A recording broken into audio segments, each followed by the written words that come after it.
일본은 경차 왕국입니다. 거리에 다니는 자동차의 35%가 경차입니다.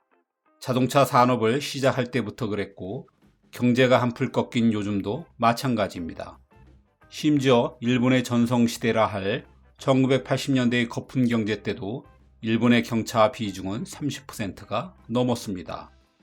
우리의 경차 비율이 가장 높을 때가 2012년의 17%, 지금은 대폭 줄어 8% 정도이니 상당한 차이입니다. 한때 세계 두 번째의 경제 강국이었음에도 일본은 왜 줄기차게 작은 차를 고집하는 걸까요?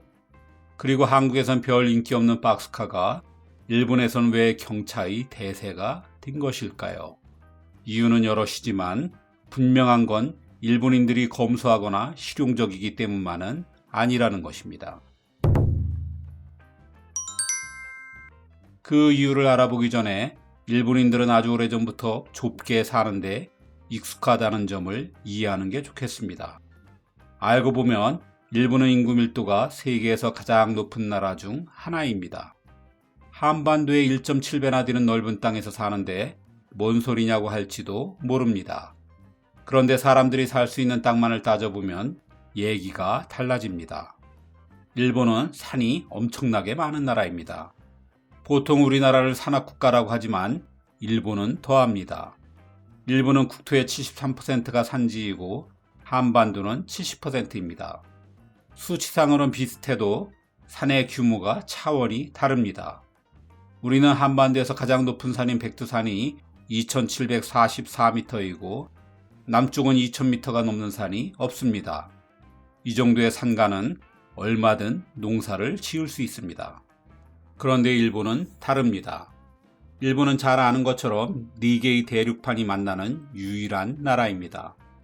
이 4개의 판이 서로 밀고 밀리면서 땅이 융기에 곳곳에 큰 산맥을 만들어 놓았습니다.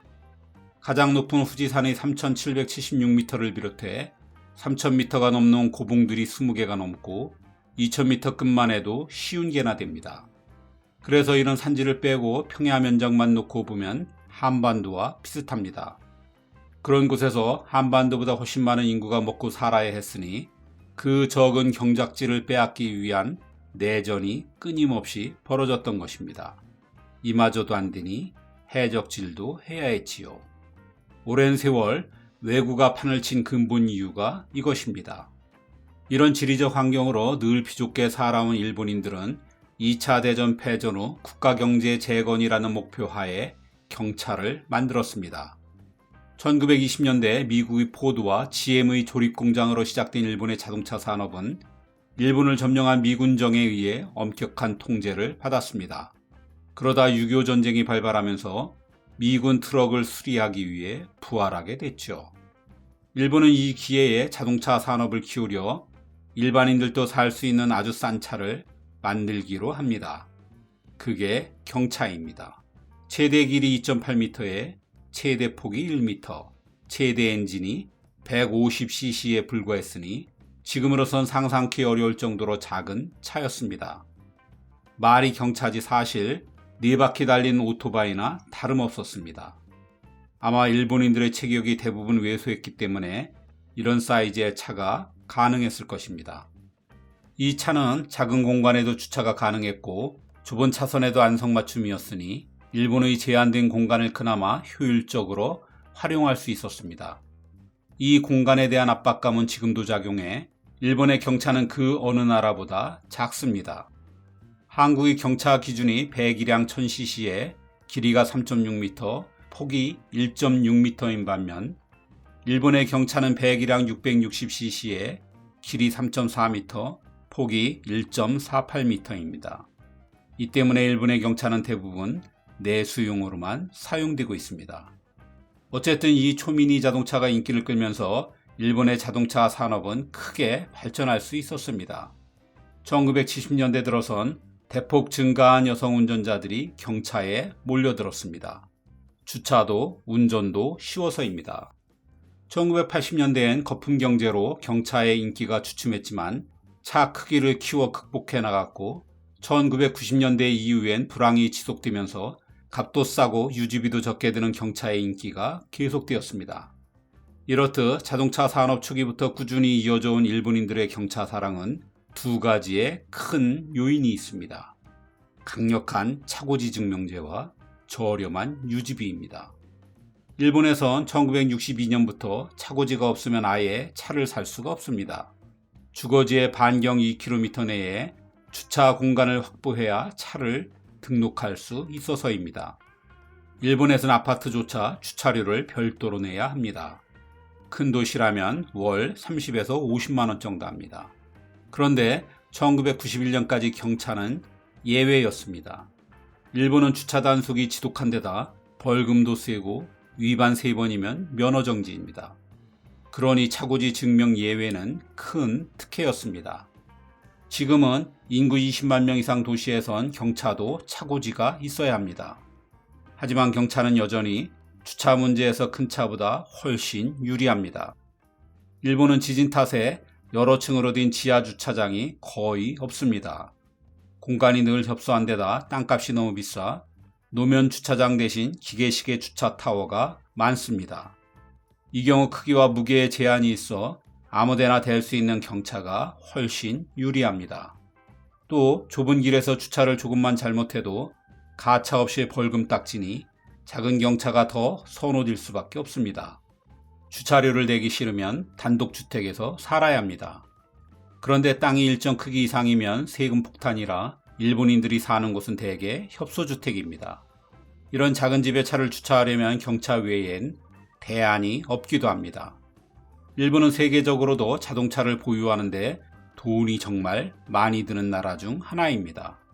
일본에서 경차가 인기 있는 두 번째 이유가 일반 승용차보다 유지비가 훨씬 적게 든다는 점입니다.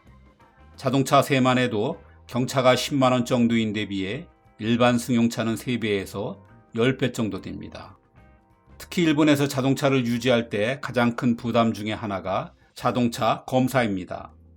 우리와 달리 일본에선 차량 무게에 따라 중량세라는 세금이 붙습니다. 검사가 워낙 까다로워서 최소한의 부품 교체만으로도 150만 원 정도는 쉽게 들어갑니다. 그런데 경차는 3분의 1 수준입니다. 이 밖에도 경차는 일반 승용차보다 연비도 2배 높고 보험료, 취등록세도 싸며 우리보다 5배나 비싼 고속도로 통행료도 할인받을 수 있으니 웬만한 부자가 아니고선 경차를 모는 게 당연하다 여깁니다. 그 외에도 여러 이유가 있습니다. 일본인들은 차를 오래 타지 않습니다. 늘 절약에 몸에 밴 일본인들이지만 차만큼은 5만 킬로 이상 타는 사람이 드뭅니다. 의외라 생각할 수 있지만 연식이 오래될수록 자동세도 늘어나고 무엇보다 자동차 검사비가 폭증하기 때문입니다. 자주 새 차를 사야 하니 상대적으로 싼 경차가 인기 있는 건 당연합니다. 더구나 일본은 1990년대 이후 월급이 제자리입니다. 차 가격은 그간 2배 가까이 올랐죠. 사실 차 크기를 더 줄여야 할 판입니다. 일본 특유의 도로 환경도 경차 인기에 한몫합니다. 일본은 도로폭도 우리보다 작지만 미로처럼 얽혀있는 주택가의 골목이 굉장히 비좁은 곳이 많습니다. 이런 골목에선 여성뿐 아니라 갈수록 늘어나는 노년층 운전자들에겐 경차만이 해답입니다. 그 좁은 골목 안에 집이 있다면 아무리 부자라도 경차 외엔 대안이 없기도 합니다. 일본은 대중교통수단이 은근히 불편한 나라입니다. 특히 도심을 벗어난 외곽이라면 차 없는 생활은 불가능하다시피 합니다. 버스비도 너무 비싸고 운행 간격도 너무 깁니다. 최근에 인구 감소로 버스 기사를 못 구해 점점 더 많은 노선이 폐쇄되고 있습니다. 이런 환경이 경차 수요를 늘리는데 한몫합니다. 우리와 달리 온갖 종류의 경차가 있다는 점도 매력입니다. 경차의 왕국답게 일본엔 다양한 디자인과 용도의 경차가 있습니다. 우리가 좋아하는 세단과 외건 형태는 물론 오픈카도 있고 스포츠카도 있고 심지어 캠핑카도 있습니다. 이렇듯 선택의 여지가 많으니 운전자 취향에 따라 다양한 사람들이 경차를 고를 수 있습니다. 하지만 아무리 좋게 사는 데 익숙한 일본인들이라도 경차의 좁은 실내가 불편하지 않을 리 없습니다. 그래서 일본의 경차는 어떻게 하면 크게 느껴질까라는 방향으로 발전해 왔습니다. 그렇게 찾은 해법이 사각형의 박스카죠. 천장을 높인 직사각형 형태는 개방감과 시야 확보는 물론 제법 넓은 실내와 수납 공간까지 갖추어 엄청난 인기입니다. 다만 각이지다 보니 고속 주행할 때 공기 저항이 문제입니다. 그런데 일본은 고속도로 속도 제한도 심하고 경차를 주로 시내용으로 쓰기 때문에 별 신경을 쓰지 않습니다.